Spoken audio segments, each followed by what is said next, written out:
What's going on, comrades? It's Dave. Just giving you a short little message to let you guys know that unfortunately our camera decided to do some less than ideal stuff throughout this episode. There's some focus issues. I've been trying for 10 hours to fix it. Cannot be fixed. First 5 minutes is brutal and then it's smooth sailing.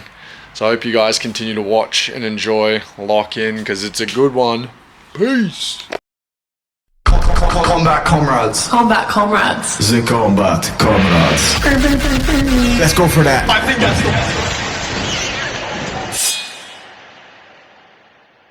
the I got a feeling. That 26 is gonna be a good year. Taro Kyan's gonna get a title shot. And Josh Van's gonna keep the division hot. And Kamzat's gonna keep on scamming us. Yeah, baby. Welcome back, everyone, to the show. I am John, one half of your team, and I'm here with my comrade in arms, DeVito. DeVito, hot like a Cheeto. How you doing, mate? How did you find the last weekend's event? Oh my days. I think we have a special message for a certain pocket of people. Well, yeah, I mean, if anyone doesn't know, we are fucking hot in Myanmar right now. Fucking Myanmar. We're not going to bang on too much about old news, but we appreciate every single one of you guys. Yeah. You blew up our TikTok. We went viral in Myanmar. We're a small channel. We hit 2K likes, fucking 80 favorites and comments and shares, and they all funneled to our YouTube, and I'm going to pull it up now. We went from being hard stuck at 30 subs for 6 months, and we're at 74, baby. Let's go. Let's go for that. And we're fucking happy, man. Yep. And it seems like everyone's happy with our improvements, you know, yes. our upgrades and like the direction we're going. Man, it's exciting to be a combat comrade and a combat comrade fan. And we actually have a little message for our fans in Myanmar. It is... Mainga par Myanmar parisaitimar hakain biar. So now, if he said it wrong and it was a slur, we apologize.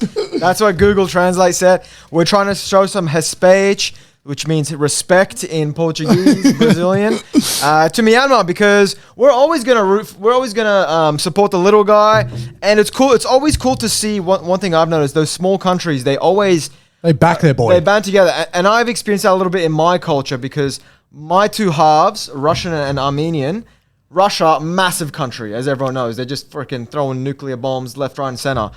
Armenia, tiny little speck. Dangleberry hanging on.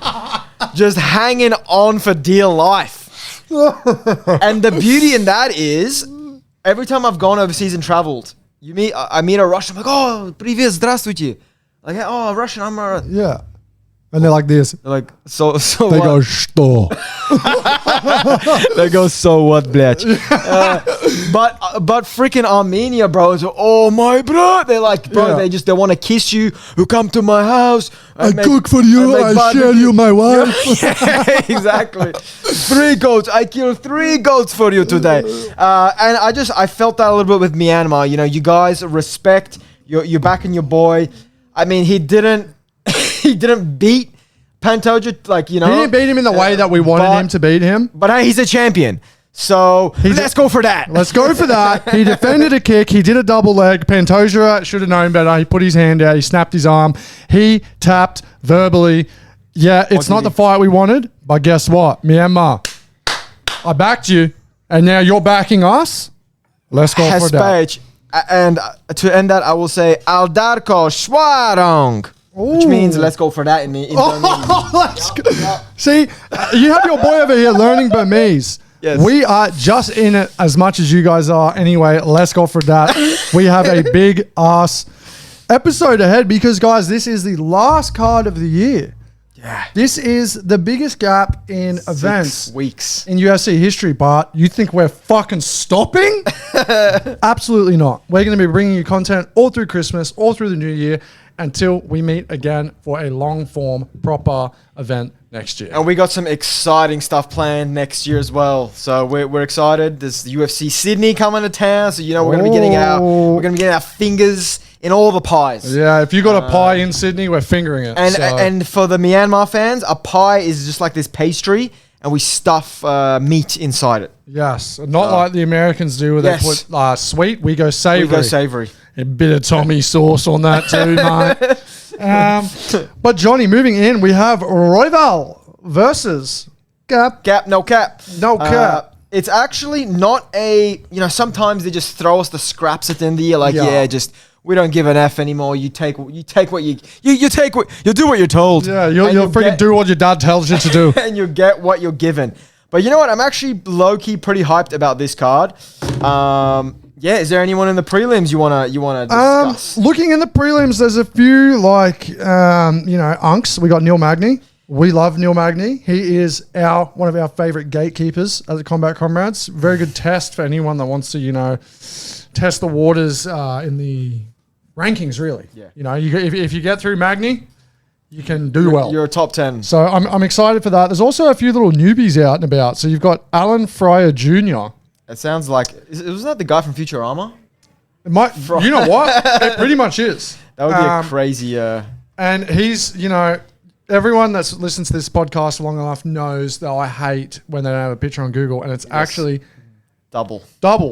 And not just that, bro. Look at the name. The most Mexican first name, and then last name, Pat. I'm Guillermo Pat. Like Mr. Pat. You think it's some white fella. And you click Guillermo, on it. dude. Yeah, it's wolf. I mean, if you're white with the name Guillermo, it's not good. but if you're Mexican with the last name Pat, it's not good. So and you know what? That he probably had a tough upbringing because of that. So he's probably going to be a tough fighter. Because as we say, something about tough upbringing makes tough people. Yeah, freaking tough times make tough men. Yes, I'm pretty sure we discussed that for Marab last week. For Marab and Petey on. R.I.P. But Nina Drama's looking after him. Yeah, Nina Drama's going to be helping that Georgian helmet. And then outside of that, we've got freaking Bagdasarian, your mate, and against Jonderson friggin' Brito. Hoanderson. Because they... This is why he pronounces the stuff. No. Sorry. They can say J's, they can't say R's. Oh, okay. But the way they say J is a J. Jonderson, Brito. Get your friggin' Britas out. But yeah, Melsik Bagdasarian, dude, the last time we saw him, he was curled up in the fetal position. Giving everyone a bad friggin' name. To Jean Silva going to the ref. Oh, that's when he did the elbow. He's like, you want me to keep doing this? Bah, bah, bah. So, yeah. So that was not a good look. That's a freaking round 1 TKO via obliterating his ribs. Well, yeah, if we're going to get straight into this, man, this is going to be, I don't think this is going to be an easy comeback for Bagdasarian because he's just come off that really rough finish, but Joanderson is a tough mudder. This guy is a grappler, which is kind of the kryptonite for Melsik. He's more of a kickboxer. But he's also got powerful hands, dude. So I just don't see this going well for him. Either he's going to get taken down and absolutely wet blanketed, or he's going to take one heavy shot and start getting flashbacks of Jean Silva, dapping him up, and then, barking at him. So I worry for my boy in this one. Yeah, it's pretty rough. And if you look at his fights, 2024, he had 3 cancelled fights. So not a good look. Not a good look. That we know what happens when you upset Daddy Dana. Yes. And another Armenian also upsetting Daddy Dana. What's with these Armenians upsetting Daddy Dana? He's going to have a... You have to have pride in the dingleberry and fucking do well for the Daddy Dana. Otherwise, you're going to end up being shelved like Arman, like I said. Like, what's that, Toy Story? I don't want to play with you. Yeah, legit. The most heartbreaking scene of my childhood. Just watching freaking Andy throw away Woody, bro. Yeah. Not good. But aside from that in the prelim, we've obviously got Amanda Lemos, which against freaking Gillian Robinson, which will be an absolute barn. I'm kidding. I don't know too much about them. It's not good. Gillian Robinson just gets bashed. Yeah. Well, I'm glad you mentioned Neil Magny because I was doing a bit of research on this guy. I know he's got a no face, but you got to watch out for this guy. Okay. Yaroslav Amosov. He's from Ukraine. And he is he's a machine, bro. 28 wins, 1 loss. And he is a grappling phenom. He's got finishes as well, but he takes you down, holds you down, and he attacks a submission. So I'm actually very excited. He's been in Bellator this whole time, so he has been. Oh, here we go. He has been, he's been doing good work in Bellator, but he's actually finally left Ukraine, which, bro, imagine going to training and be like, oh, I don't know, he actually, where he's from in Ukraine is actually pretty close to where the war is. Oh, wow. So I think that fires you up, but it's got to message your mental health. Yeah, there's like, I feel like there's a few ways it could go with that, Yeah. right? Like it could either motivate you of like, I need to get my family out of here, Yeah. like inspiration, or it could be like head To noise. represent. Especially if you leave, right? You're thinking of your family that are back home. Good point. Like, well, I think his record shows that it's fueled him a lot of the time. Yeah. But I mean, it's probably a reason he actually moved to American Top Team in Ooh. Florida, so he's training at a very high level gym now. It's hot there too. He's gone from cold to fucking hot. No trouble making weight. True. But yeah, so he's gonna be in a place where he can focus on the fighting. But that's a really good point. Is he gonna be bothered by that? I have a feeling he's gonna be. Yeah, it's gonna like fuel him, but kind of like Marab, right? Marab always talks about how much he loves Georgia, but he was like out there chasing his dreams, you know. So I'm very excited for this one. And if we go back to actually talking about the fight, Yaroslav actually has the style to beat Magny. Yeah. We know Magny pushes the pace and he kind of Homer Simpsons you a little bit, tires you out. And he just had a bit of a kryptonite for grapplers. Yeah. You know, because he's long, gangly, but as soon as you take him down, bro, all that range goes. That's it. Everyone's the same height when they're laying down. And if anything, the longer your limbs, the longer your neck, bro, the more of a target. Like me, bros. I got a long ass neck, dude. Look at that. That is a fucking grappler's dream. Yeah, dude, I'm freaking salivating just looking at that thing. Fucking come and get it. But yeah, so I think Yaroslav is gonna guillotine our boy Magny. I like that take. I like the story. I like the lore behind Yaroslav, but I can't go against what I'm passionate about, and that is Bellator, Botator, Bella fucking. I don't know. Yeah. I got nothing else for that, but it's very, very different competition. However, Neil Magny is the perfect fucking like test. Yeah. If he can get through Neil Magny and do it in like brutal fashion, You're quick, made like for the UFC. Yeah, like that, and it's a good start. It's a good stepping stone. He's got the record. You know, he's also like just the fact that he's 28-1. You know, in 29 fights, like that's almost Khabib-esque, bro. It doesn't mean like even if your competition is less than, you're still learning 29 times. You know, and especially the loss. He's Ukrainian, so he's tough. It just gives me Usyk vibes. You know, he is a fucking tough bastard. And even the guy from Tough. The guy from and the guy from Tough. He was awesome. Yeah, he's which we haven't seen him fight since then. But I'm excited to see that guy, bro. Those elbows are nasty. Well, that's good. All right. But one last thing I want to make, the point you said about Bellator. Yeah. My theory on that is that theory works for the US fighters. Okay. Because I feel like the US, they're so involved and surrounded by their social media and their clout and their name. And the UFC is like there's such a big thing that they build up, you know, and they come in like, oh yeah, oh. Whereas like the like RDR, he came from one, right? And he's like, oh, one's different though.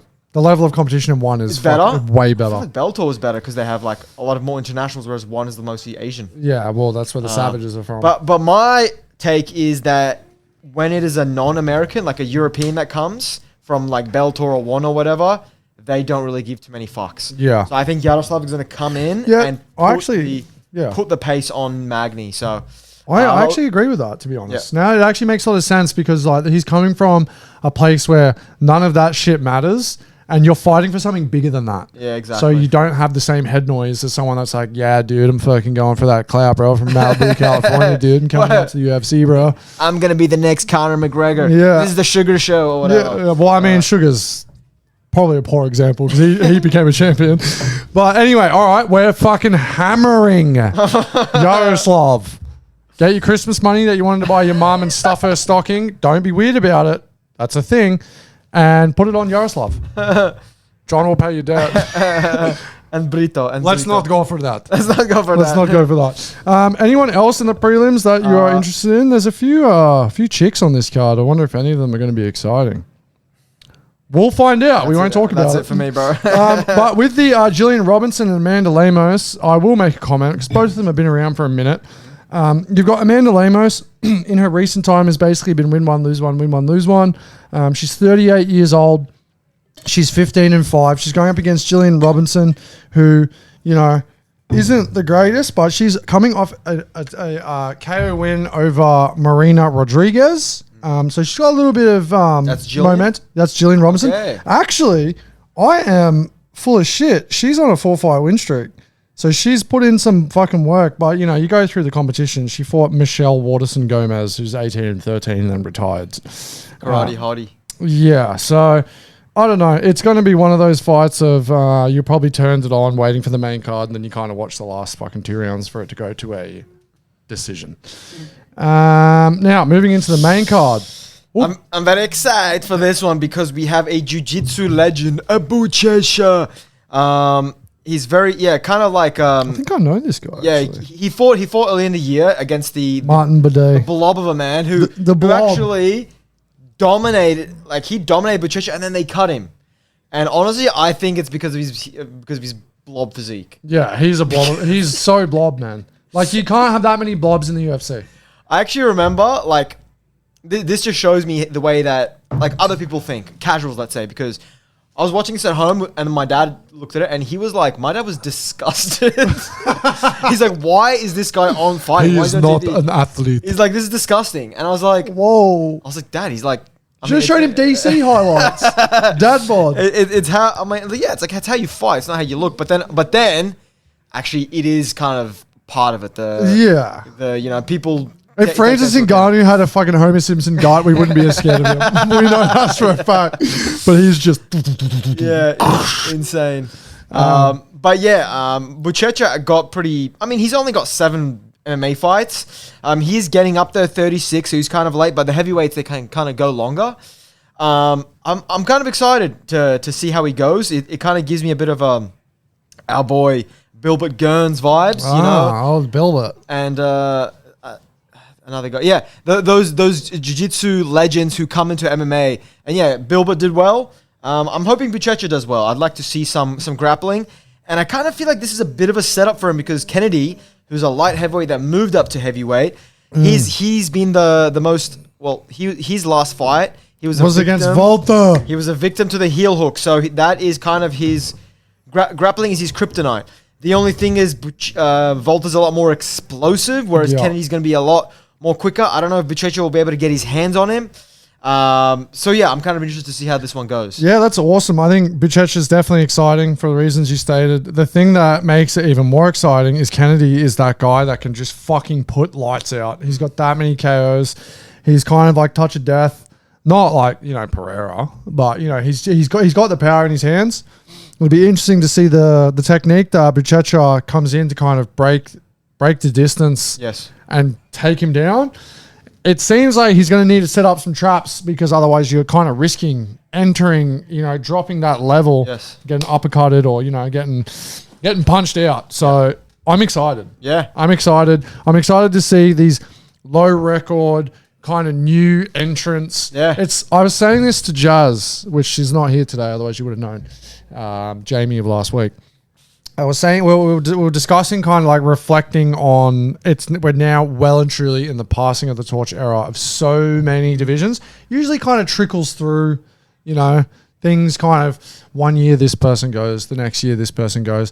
But I'm going to transition into a fun fact. This is the first time in UFC history, you can fact check me if you want. I read it online. It could be wrong, but that we're about to exit the year with every single fucking champion different. Every division from the men's division. Sorry, I should have clarified that. Not the female, just the male divisions. It's the first time that every single person that held the belt at the start of the year no longer holds the belt.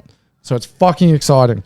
We've got the end of Volk that's coming. We've got the end of the Sugar Show. We've got the end of Marab maybe. Who knows? Like, we've got the end of so many people. It's going to be very interesting to kind of see the new blood come through. And with the likes of Marcus Buchecha, let's go for that. I'm fucking excited. Well, I'm really glad you brought that up. Maybe there's a little, I guess, kind of a game I want to play. Okay. Let's go through, because this is kind of an end of the year card. let's kind of. That point is very interesting. Let's go through next year and who do you think is going to be the champ of every division? Oh shit. So flyweight. This time next year, who do you think is going to be the flyweight? It's tossing up. I'm Go on. I'm going Asakura. Yeah, I was going to say I'm that. going Asakura because we know Daddy Dana's plans. Wait, you going Kai Asakura or Tatsuro Taira? I'm sorry, that's You're going Tatsuro Taira. Yeah, okay. Because I feel very strongly that is going to be Josh Van's kryptonite. Yeah. And if Pantoja gets back in time, I don't know if he will. That's a nasty injury. Yeah. Get well, Pantoja. Yeah, we know you're listening. We love you. So I am going for... You're going Tatsuro. Taira! I'm so happy. Did he say that? Yeah. Okay, sick. He got what did he say? Las Vegas, how are you? I'm so happy. And we love that. I love fucking Catchphrase, dude. It's going to be interesting, right? It's funny when you try and matchmake, you try and play things out in your head. You never would have fucking thought Josh Van was going to win the way he did. But I'm doubling down. Josh Van holds the fucking belt 2026.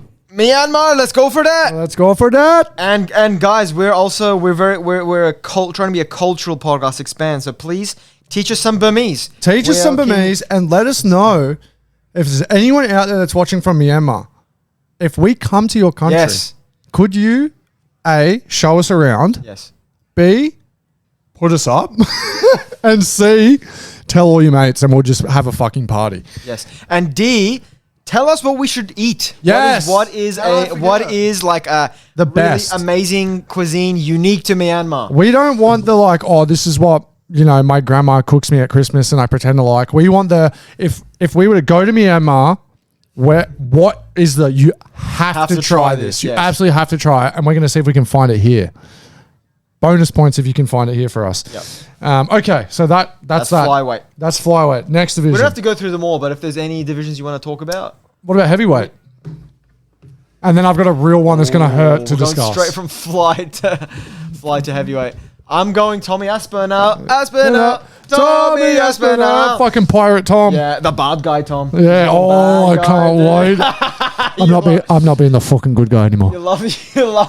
I love a villain, bro. There's contrast you get in this podcast. You get the nice guy, you get the villain. What about featherweight? I'm sorry, I had to ask. I'm gonna make you upset, bro. I think we're going to agree.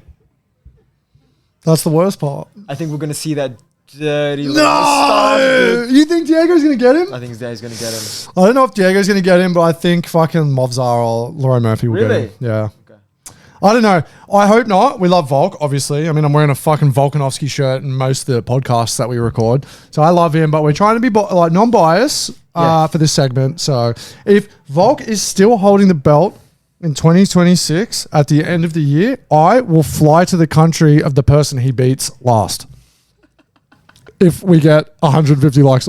No, 1,000 likes on this episode. So it could be either Mexico or... Either way, I'm fucking pumped. Okay. I got to talk about bantamweight because Yeah, this is interesting. my prediction is... All right, this is the take. We're going to see the first bisexual champion. Oh, yes. Peyton Yeah, Talbot. Peyton Talbot. That's not even a hot take. I think Peyton's got it. And we are an inclusive podcast, okay? We have all cultures, all walks of life. All And colors, all flavors. And I just like to see... Honestly, sometimes it makes me... The internet can be a bit of a dark place. And I like... Sometimes it's funny, sometimes it's sad. But like the stuff I've been seeing is like... 12 years of Olympic wrestling is less than 1 year of taking facials from Frank Ocean.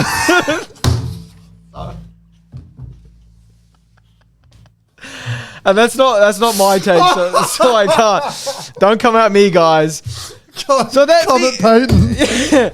someone's literally been coming at Peyton. Oh, but Jesus. yeah, so the internet can be a funny place, but let's not be too. Yeah, we we're- don't want to be too rough here. It's never an insult. It's always laughing with the person. You know? I think that's the beauty of having a laugh, right? Like That's why we love this sport. That's why we love this podcast. that's why we like to laugh because Yeah. If you're not growing, you're dying. If you're not laughing, you're crying. In So all fucking seriousness, lock in. I'm a huge Peyton Talbot fan. Not only just the way he fights, bro. His You think demeanor. he's cute?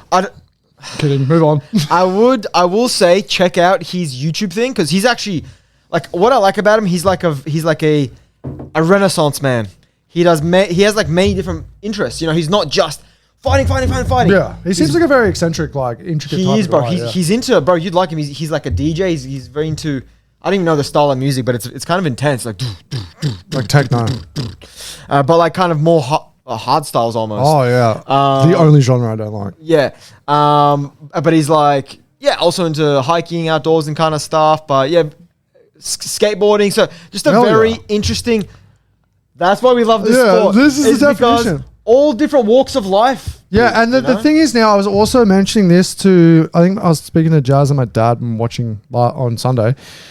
Like, the new generation of fighters are so different. Like, you look way back when we first started watching, you had the Chuck Liddells, the Forrest Griffins, like these burly, manly men. Yeah. You know, and like now, we're seeing the growth of like these kids who have been fighting. I've been training since they were like fucking 7 years old. You can crawl, you do jujitsu. Shit like that, right? And then we're now in the era of like our generation of being not having to fit into a mold that they think they have to fit into. Like everyone's free to express themselves. So you get the Peyton Talbots, you get the fucking Henry Cejudos, you get the fucking Sugar Sean O'Malley's, you get the Marabs. Yeah. You know, and it's fucking awesome that we're seeing all the different personalities, which is a fucking great. It's a great thing for society. Yes. You know, for these kids that are like watching up. Like, think about all these kids, a little bit zesty, that see fucking Peyton Talbot doing his thing, loved by everyone, loved by us, loved by all, especially loved by Frank Ocean.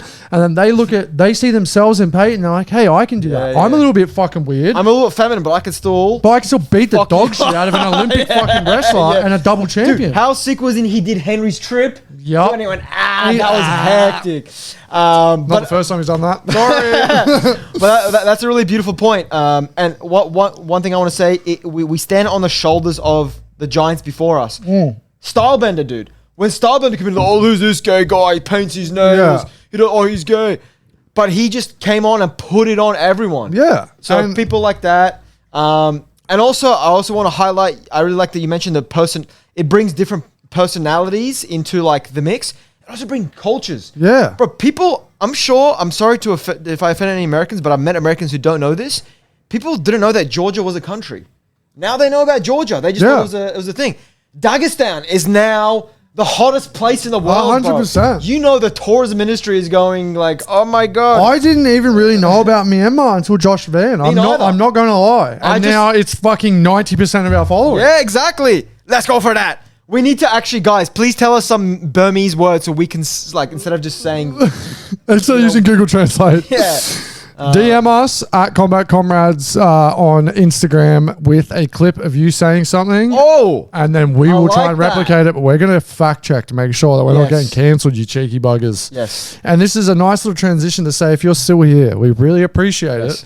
We don't want to beg for followers, we don't want to beg for subscribers, but it's a very simple click of a button. Just like and subscribe. Like and subscribe. You really help us out. And just know, every time we get a new one, we both message each other going, oh my fucking God, we've got one more person. That's how much we appreciate it, right? We appreciate your time, and I'm going to stop talking about it. Well, like, subscribe, and share with your friends. Yeah, this is just the game, you know. The more followers and likes we have, the more money we can put into this fucking potty. Exactly. We can come to your country. We've already leveled up with the camera and stuff, so... Yeah, right before Chrissy, my family aren't getting fucking presents now because I bought that camera. So, for that, subscribe. Sorry, Mum. All right, back to the event. Do you want to go to any other divisions, or should we just... I think we'll save our full breakdown for the Christmas break to keep the viewers entertained. Okay. And keep them thirsting. We get some, so we can keep getting MMA. We want to keep giving you guys content, so we don't want to talk too much and then run out of shit to talk about, which I don't think we ever will, because we do not stop talking, and that's why we started a podcast. Now we've got... Oh, I'm excited for this one, Costa. Bro. My boy. This is actually my boy, dude. Who? Because I started the year. I only just got into the sports betting. This is a big year for you. At the start of this year. Apex, prelims, and sports betting. All new stuff. But this guy, I actually lost money. This guy lost me money. But I actually just... Oh, this comes back to what we were just talking about. This guy has this like disease where... You lose the color of your skin. Like the pigmentation. Yes. Yeah. He's super pasty. And he's got like all these dots. right? So he has come in again, bringing light to someone with this condition. Yeah, and he goes in there, embraces it, like he's like does like a Dalmatian bit, bro. And he comes on and he just brings it, bro. I love it. Insane kicks, awesome submissions. And he just is like a funky looking guy. He's got like a really wiry, weird mustache. He's always got weird colored hair. Yeah, he really leans into it. Yes. I love that. And he's just, he's got a really cool story if you guys check out on UFC Connected. And he's fighting the last butt pirate. Oh, shit. Morin Charrier, a French pirate. I don't know how I feel about a French pirate, man.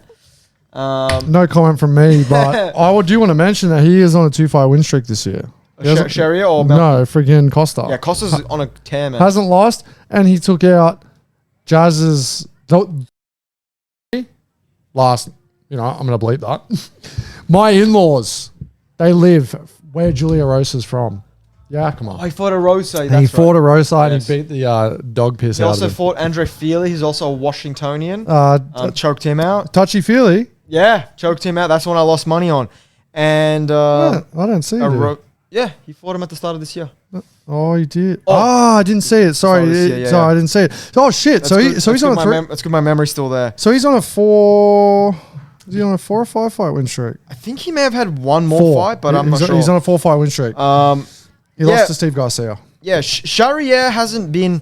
I know he Charrier. lost. He lost one to the Nathaniel Wood. He beat Nate the Train. So which I was hyping Nate up the whole time for the Yunk, and then he got fucking KO'd round 3. Morgan Sher is a scary guy, man. He's very big and strong for the division, but he's just. I mean, his record speaks for it. 21 wins, 11 losses. He's kind of up and down.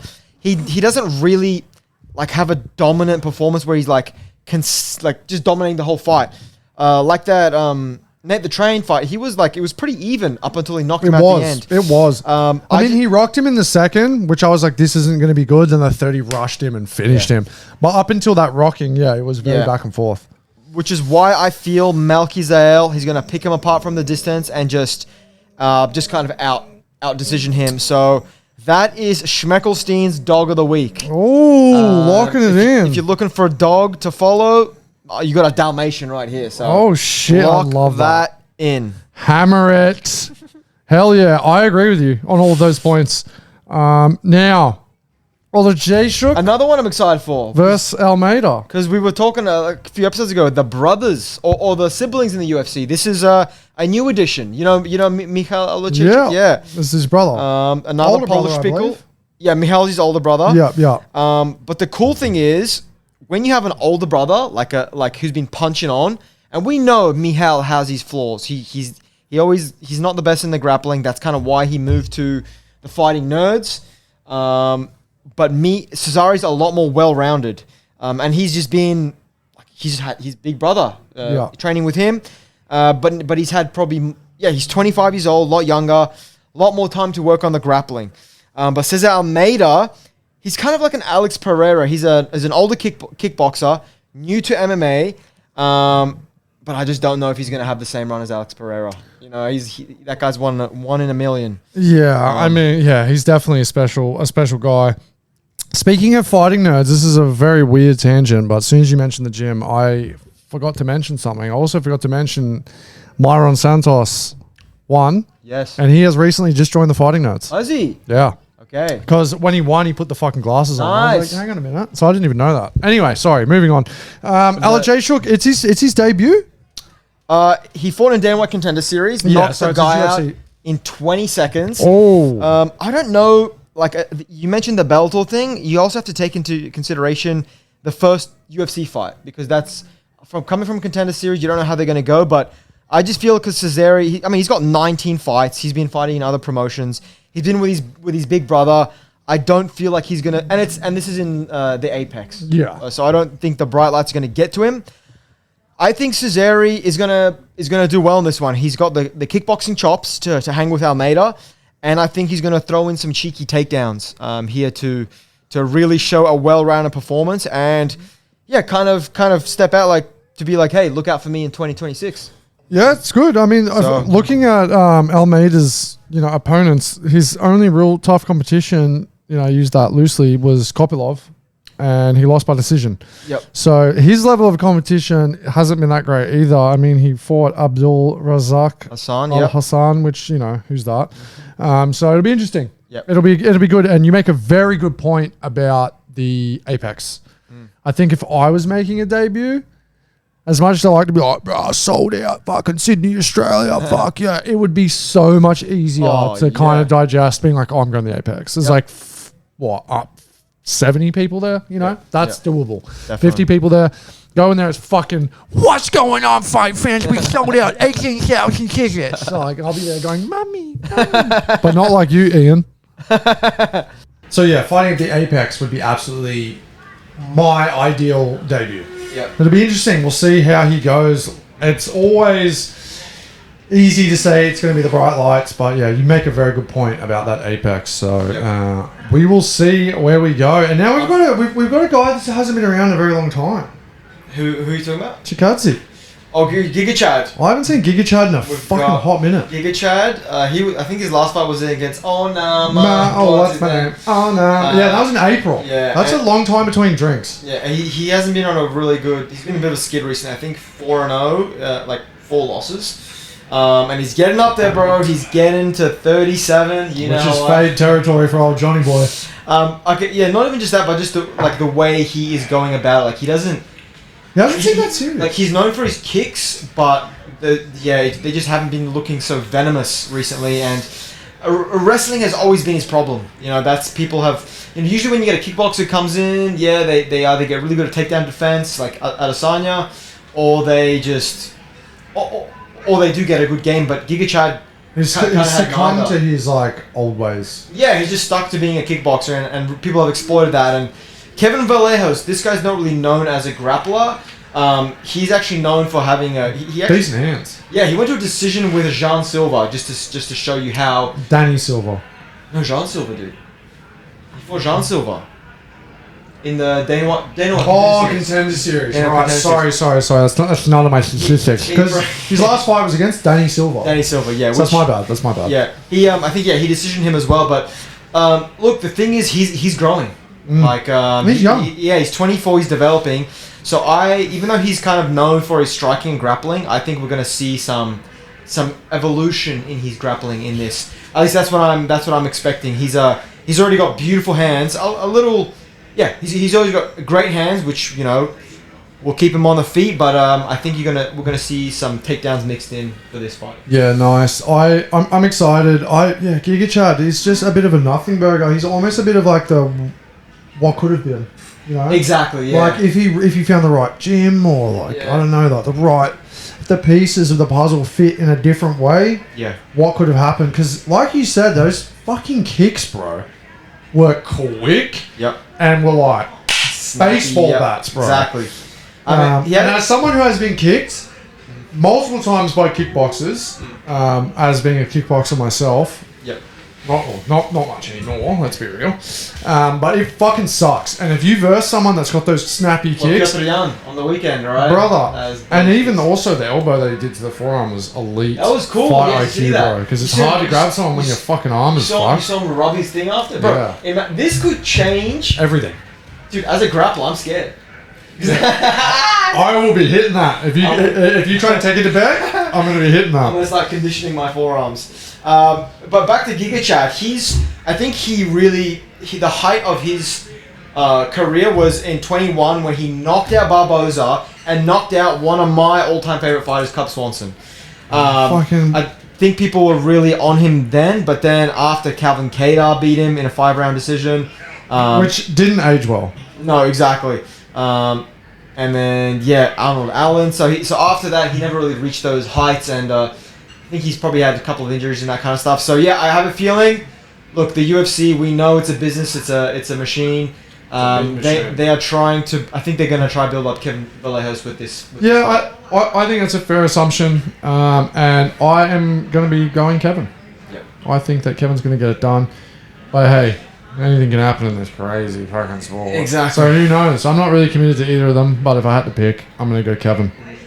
And now, the main event of this evening. The most annoying midget versus a legend. Brendan Royval Yep. versus Manel Start the Cat. Cap. You shouldn't call him a legend because he's 33, but he's just been so active and in such great fights. Every fight he's in is so fucking awesome. Like I mean, I've banged on about it enough, but the Josh Van Brendan Royval fight was for me is like back at Sam Flight. Strike is fucking delight.